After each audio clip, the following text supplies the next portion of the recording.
আউযু বিল্লাহি মিনাশ শাইতানির রাজিম। ওয়ালাকাদ আতাইনা লুকমানাল হিকমাতা আন ইশকুরু লিল্লাহ ওয়া মান ইয়াশকুরু ফাইন্নামা ইয়াশকুরু লিনাফসিহি ওয়া মান কাফারা ফাইন্নাল্লাহা গনিয়্যুন হামিদ। আল্লাহ সুবহানাহু ওয়া তাআলা এই আয়াতে বলছেন যে আমি লুকমান হাকিমকে হিকমা দান করেছিলাম। লুকমানকে হিকমা দান করেছিলাম। যেহেতু দান করা এটি আল্লাহর বিশেষ নিয়ামত, এই নিয়ামত যেহেতু প্রাপ্ত হয়েছেন, তাকে এই নিয়ামত দিয়েছেন, এই জন্য আল্লাহ পাক বলছেন তুমি আমার কৃতজ্ঞতা জ্ঞাপন করো, আমার শুকরিয়া আদায় করো। আর যারা শুকরিয়া আদায় করে, প্রশংসা জ্ঞাপন করে, কৃতজ্ঞতা স্বীকার করে, প্রকৃতপক্ষে তারা নিজেরই কৃতজ্ঞতা হয়, নিজেরই উপকার করে। এমনটি এই নয় যে কেউ যদি কৃতজ্ঞতা না করে, আল্লাহ শুকরিয়া আদায় না করে, তাতে আল্লাহর কোনো ক্ষতি হবে না।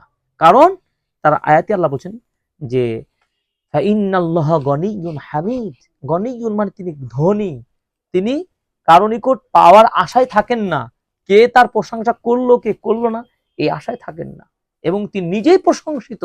সুতরাং তিনি প্রশংসা পেলে তার উপকার হবে এমনটি নয়।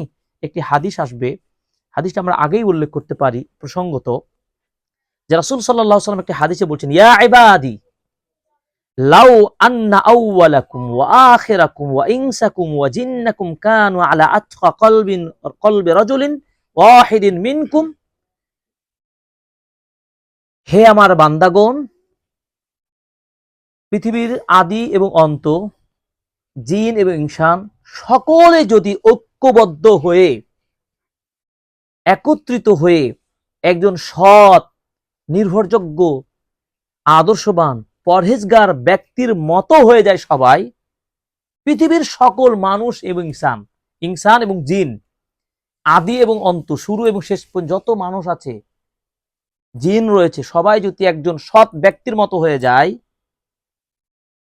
তবু আল্লাহ সুবহানাহু ওয়া তাআলার রাজত্বের ক্ষমতার মর্যাদা বিন্দু পরিমাণ বাড়াতে পারবে না।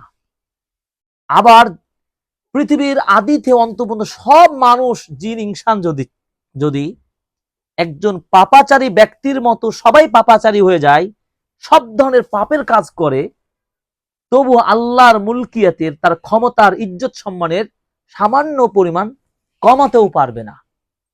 তার মানে কি বুঝলাম?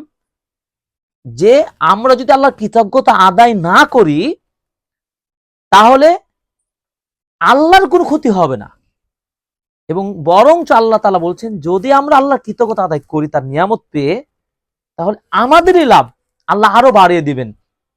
কারণ অন্য আয়াতে বলেছেন যে লা ইন শাকারতুম লা আযীদান্নাকুম, যদি তোমরা শুকরিয়া আদায় করো আমি আল্লাহ আরো বাড়িয়ে দেব। সুবহানাল্লাহ। তাহলে শুকরিয়া আদায়ের গুরুত্বটা আমরা আয়াত থেকে পেয়ে যাচ্ছি।